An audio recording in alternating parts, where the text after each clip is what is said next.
Picture this. A guy shows up to your door in head-to-toe black leather, silver chains, long hair, dark sunglasses, looking like he just walked off stage at an Ozzy Osbourne concert. You called pest control, and this is who they sent.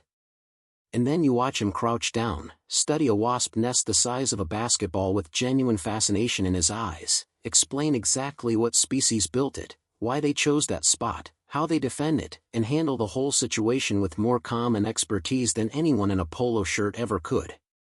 That was Billy Bretherton. That was the whole magic of the show. And then one day, without warning, without a goodbye, without any kind of explanation, it was just gone. If you were a fan, you probably remember that feeling. You checked the listings, looked it up online, and found nothing. No cancellation announcement. No farewell episode. Just silence. So what actually happened? Because the real answer is far more layered than most people ever got to hear. William Bretherton grew up in Benton, Louisiana, and from the beginning he was someone who didn't fit neatly into any obvious category. He was drawn to heavy metal music, wore all black, and carried himself with the kind of quiet confidence that usually takes people decades to develop. But underneath that exterior was a genuinely sharp mind with a specific passion: biology, insects, the natural world. These weren't things that seemed to go together on the surface, and that tension is exactly what made him so watchable. He wasn't a character someone invented in a writer's room. He was just a real person who happened to be unlike anyone television had seen before in that space. After high school, Billy joined the United States Air Force at 19. During his service, evaluations picked up on a natural aptitude for biology and entomology, and he was given training that built directly on those instincts. He rose to the rank of senior airman and was stationed at Nellis Air Force Base in Nevada. When his service ended, he came home to Louisiana with practical skills, real discipline, and a clearer sense of direction.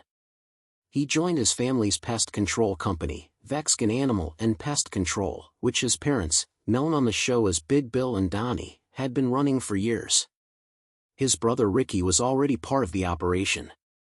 It was a true family business, built from the ground up, and Billy slid into it as naturally as if he'd never left. His first brush with television came through Discovery Channel's Dirty Jobs with Mike Rowe, where he appeared as a subject. His personality translated immediately. He was funny without trying to be, knowledgeable without being condescending, and completely at ease on camera in a way that most people simply aren't, even after years of media training. And he recognized what they were seeing and moved quickly. In 2009, they launched a series initially called The Exterminators, which followed Billy and his family at Vexkin through their daily work.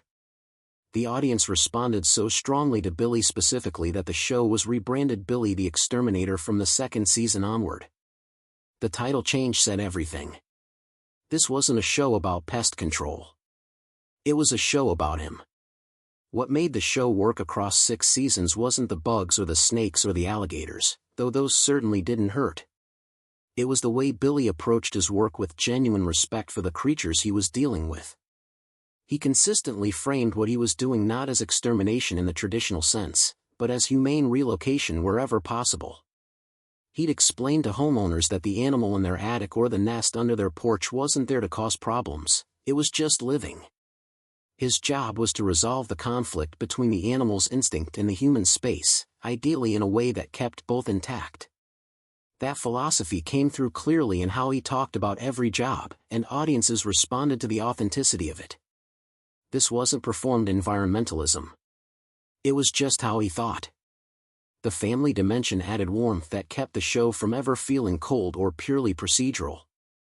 Big Bill and Donnie were genuinely endearing on screen, supportive, funny, occasionally exasperated in the way parents of adult children always are. Ricky was a skilled exterminator in his own right and a natural on camera, with a dynamic with Billy that only brothers who've worked together for years can have. Billy's wife Mary appeared in earlier seasons as well, though she eventually stepped back from filming. Reports at the time suggested she was simply uncomfortable with the level of exposure that came with the show, and there were murmurs of other tensions, though nothing was ever addressed directly in public. The family was the emotional backbone of the series, and for a long time, it held strong. Then 2012 arrived, and the first crack appeared. Billy and his wife Mary were arrested in Bossier Parish, Louisiana. Authorities reported finding synthetic marijuana in their possession. This was a substance that existed in a complicated legal gray area at the time. Many states were actively working to classify and ban it, and the laws were inconsistent depending on where you were. Billy entered a guilty plea relatively quickly. The legal consequences were minimal by any objective measure, a $500 fine and a community service requirement. In purely legal terms, it was about as close to nothing as a criminal charge can get. But the legal outcome and the public relations impact were two entirely different things. Reality television operates on a specific kind of trust. When people tune into a scripted drama, they understand they're watching characters. The actor playing a villain can be a perfectly decent person in real life, and audiences hold those things separately without much difficulty. Reality TV explicitly sells the opposite promise. It says, "This is real, these are real people, what you're seeing is actually happening." That contract between the audience and the subject is the entire product. When something happens in the real life of a reality TV personality, it doesn't stay separate from the show. It becomes part of the story automatically, whether the network wants it to or not. For A&E, the arrest created a specific problem.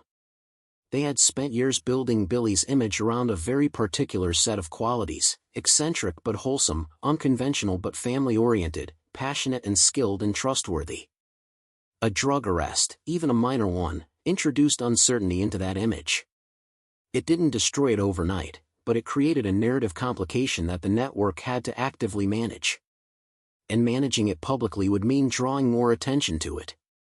The simpler solution, from a network perspective, was to quietly increase the distance and let things cool down without making any statements that kept the story alive. That's broadly what they appeared to do.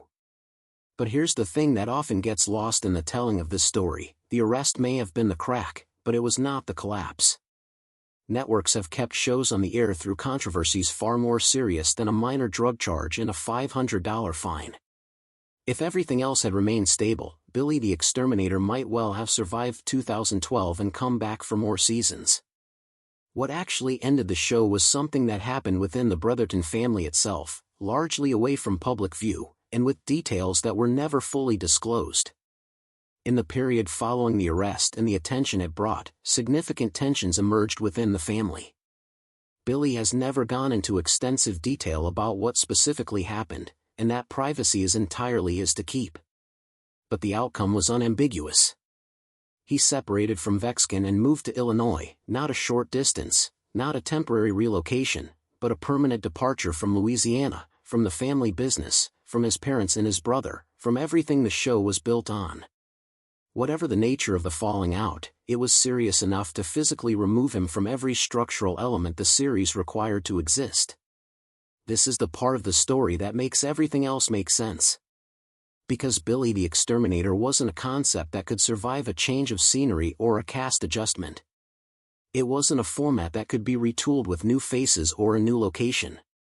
The entire identity of the show was inseparable from a very specific, very particular reality: Billy Bretherton, working at Vexkin, in Louisiana, alongside his family. The moment that reality no longer existed, the show no longer had anything to document. A&E couldn't hire a replacement lead. They couldn't rebuild years of organic family chemistry from scratch. They couldn't recreate a genuine Louisiana ecosystem-based pest control operation on a soundstage somewhere. The show wasn't canceled so much as it was made impossible. Ricky made an attempt to keep something going, launching a YouTube series in 2015 called Vexkin the Exterminators. It ran for 16 episodes and found some of the existing fanbase, but it never achieved meaningful traction. Without Billy as the central presence, the fundamental draw simply wasn't there. This wasn't a reflection on Ricky's skill or personality, it was a reflection of how much the show had been built around one specific individual. The audience had come for Billy.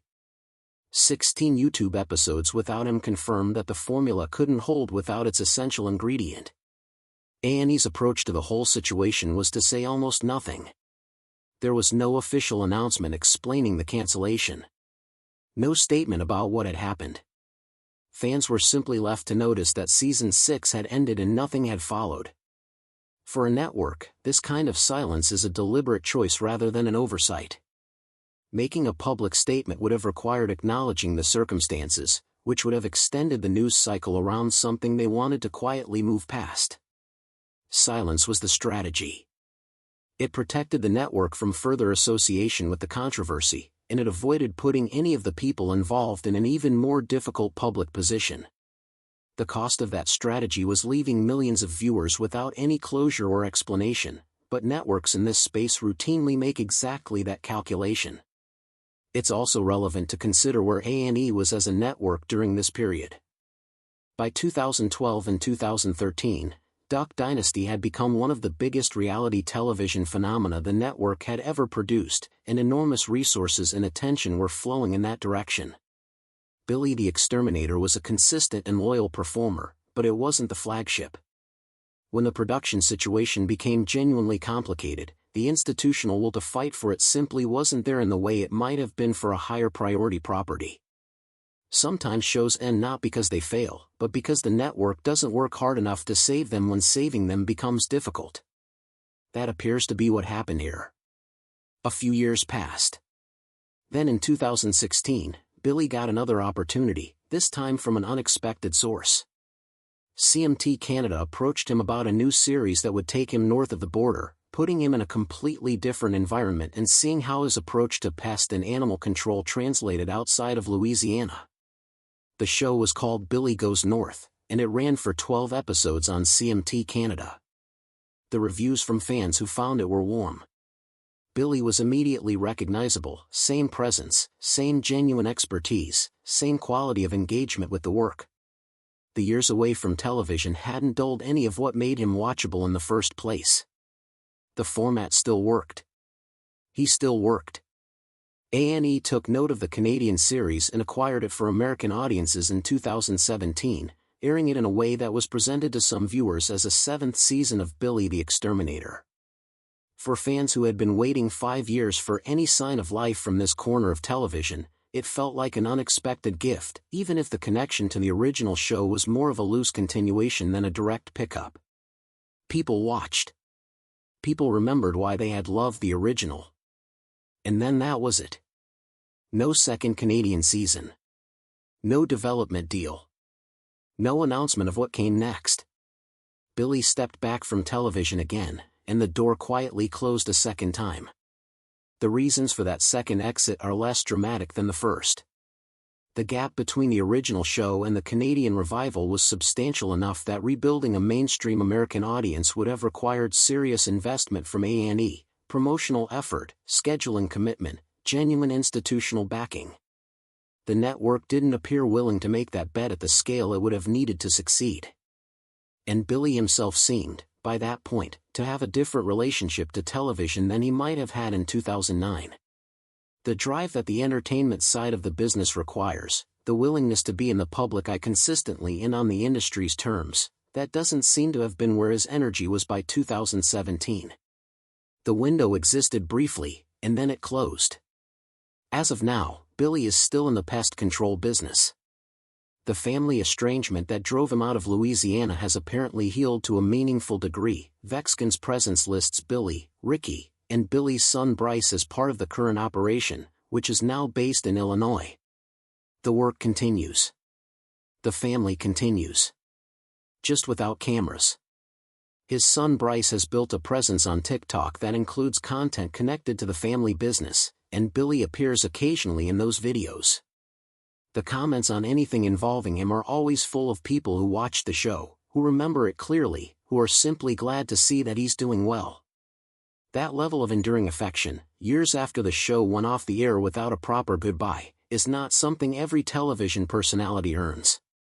The story of Billy the Exterminator is ultimately a story about the specific fragility that comes with building a television show around genuine reality. Scripted television has a safety net that reality TV fundamentally lacks. When a drama faces an off-screen crisis, the writers can adjust, the producers can manage, the story can continue with the character intact. Reality television has no such safety net. When the real life at the center of the show fractures, there's no mechanism to repair it artificially. The show was only ever as stable as the life it was reflecting. When that life changed dramatically, through a public arrest, through private family rupture, through a physical relocation that removed every element the series needed, there was nothing left to document. The camera can't create what's no longer there. 6 seasons is a genuine legacy. The people who watched it remember it with real affection, the humor, the expertise, the family warmth, the Louisiana wildlife that felt like its own character in the show. They remember Billy specifically, the way you remember someone you actually knew rather than a performer you observed from a distance. That quality of connection is rare, and it doesn't happen by accident. It happens when the person on screen is genuinely, completely themselves, and when what they're doing actually matters to them. Billy Bretherton was both of those things. The show deserved a better ending than it received. But the legacy it left behind is real, and it's still there, in the searches people still run trying to figure out what happened, in the comments under his son's videos, in the simple fact that years later, people still care enough to want the full story.